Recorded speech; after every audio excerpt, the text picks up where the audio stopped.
I'm here at Melbourne Central Station and I wanted to show you something very interesting here.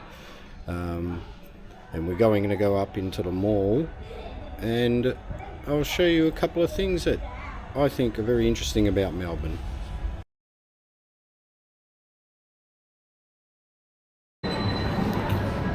Okay, now I'm inside Melbourne Central and show you a couple of things. The first thing I'm going to show you is just here in front of me, and it's the back of something I'll show you really interesting afterwards. And that's the back of a giant fob watch, or pocket watch, and here in front of me is Coop's shot tower, very famous, 50 meters high, built in 1889, and it was used to make, well, bullet shots. They used to melt up the top there, lead, and then let it fall down through a sieve and pipes down to the bottom where it'd land in water, and they'd collect it and they'd be graded and sent out as pellets for the old type of guns. Closed in about sometime in the 1960s, and it was heritage listed and kept inside here. And if you look up, there's a giant dome which is 80 meters high, and not a lot of people know this, but a very long time ago I spent a week actually cleaning that dome. As you can see, it's kind of scary to be up there, and I've got a fear of heights, but yeah, I did that.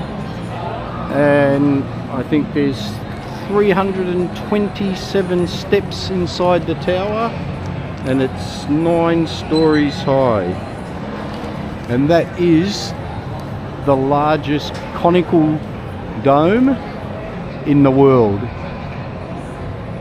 Alright, so let's go back down there and I'll show you something interesting shortly.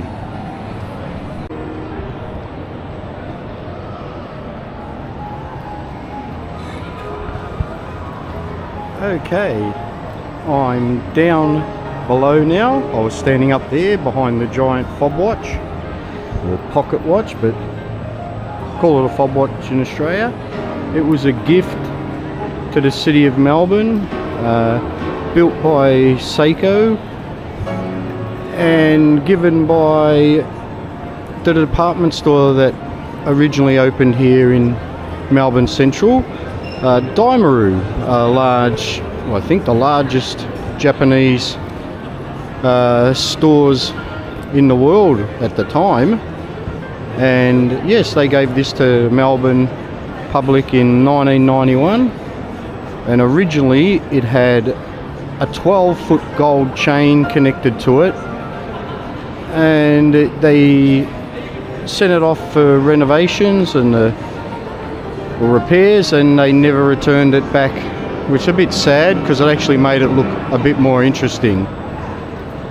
So, and there's something very interesting about this clock that will begin supposedly on the hour. I've actually never witnessed what occurs. I've only been told about it. So here we go.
Okay, so that's it. Now we'll get out of here and I'm going to show you a few more interesting pieces about Melbourne.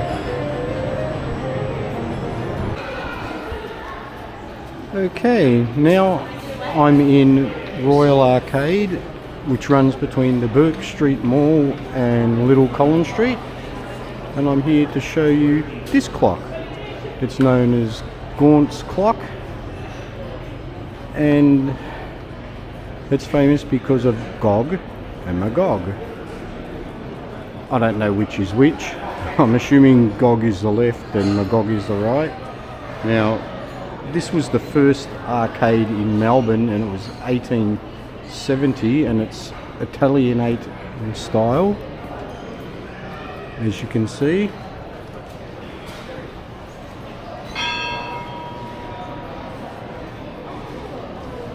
And in 1892, this clock was made by,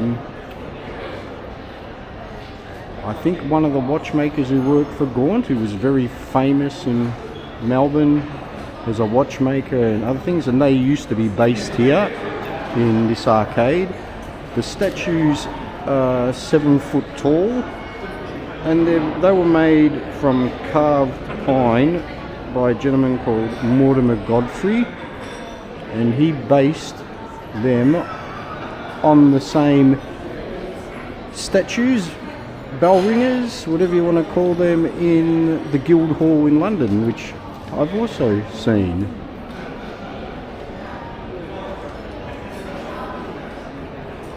So if you want to check out a bit more about Mr. Gaunt, he's very famous in Melbourne and made a lot of clocks in Melbourne. Okay, give you a look at the sign if you want to read that.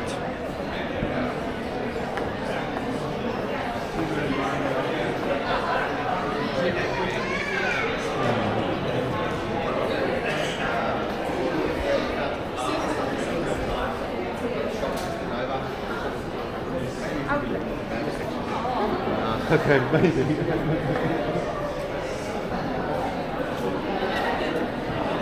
Okay, so that was clock number 2, and you may have guessed this is about clocks of Melbourne, and we've got a couple more to see, so we'll get on with that, and I'll have another one for you in a few minutes.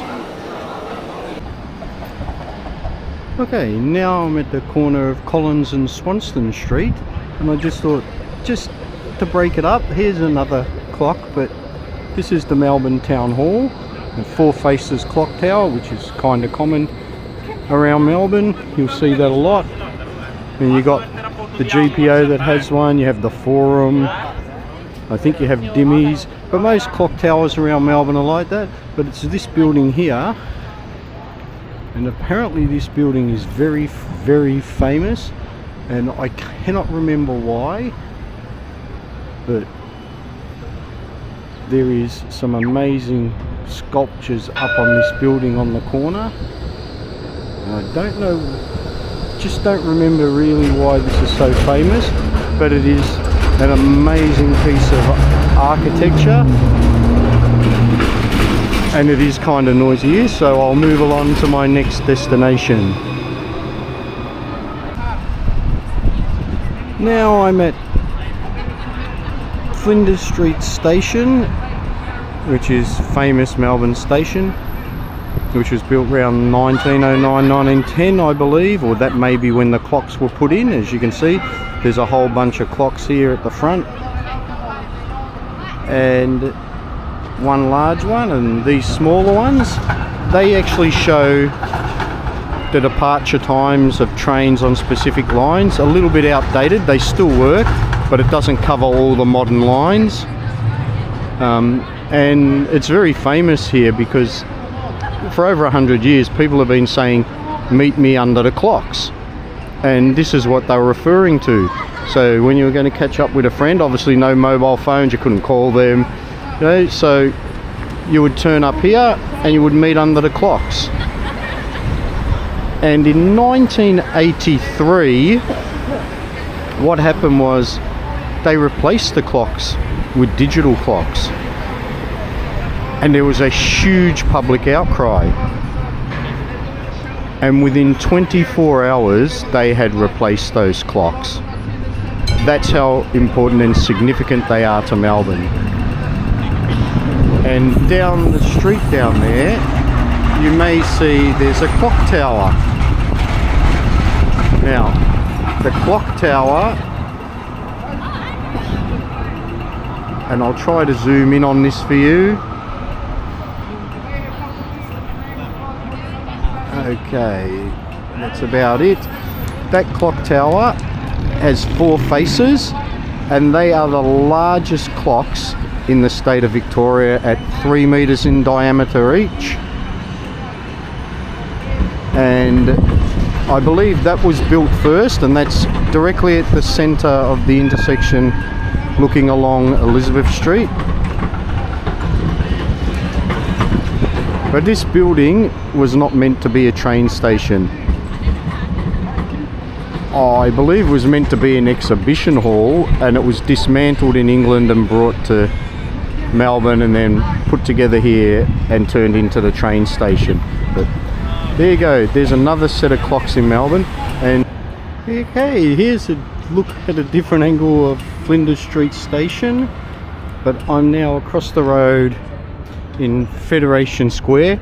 This was supposed to be all about clocks in Melbourne. That was my intention, but I just thought I'm here, so I might as well give you a quick look around in this square, which is replaced the old Prince's Bridge train station that used to be here.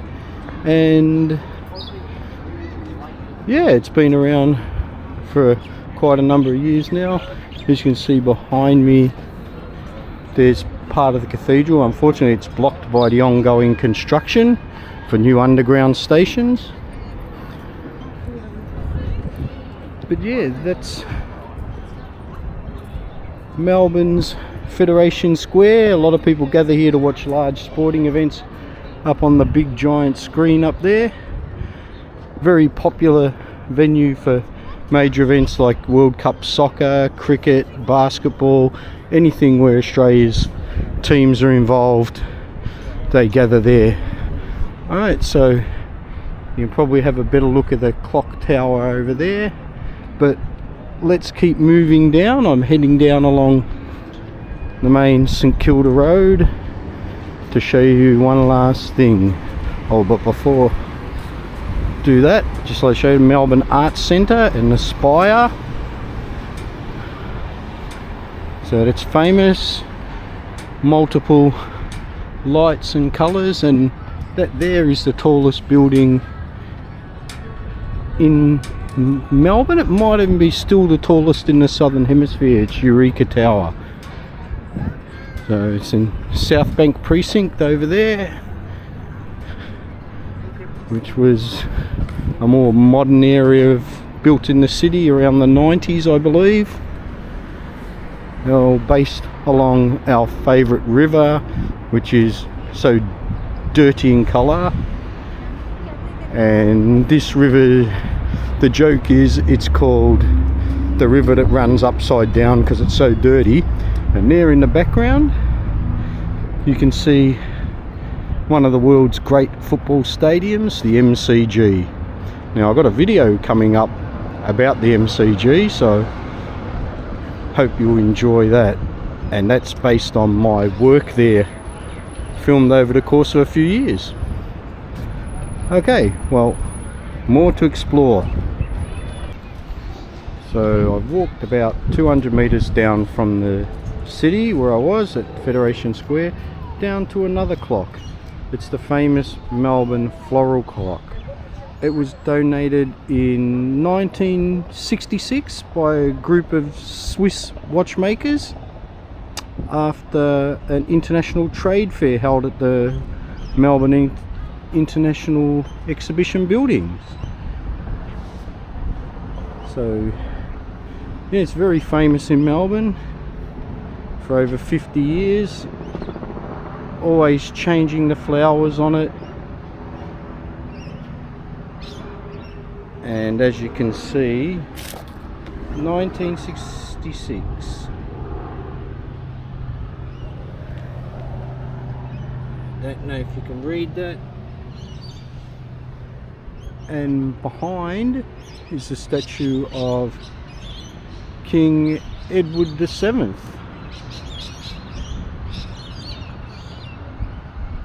And beautiful garden, fountain over here. The Royal Botanical Gardens is up there over the back, and Government House, and the Shrine of Remembrance is down the street.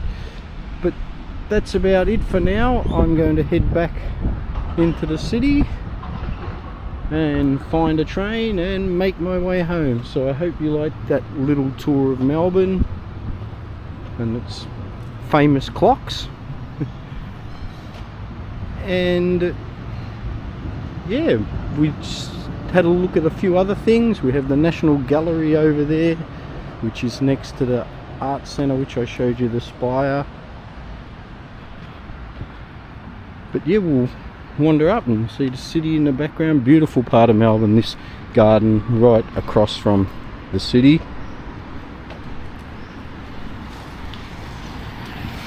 You can see, you just walk down underneath the trees. It's actually really beautiful here on a hot day in summer.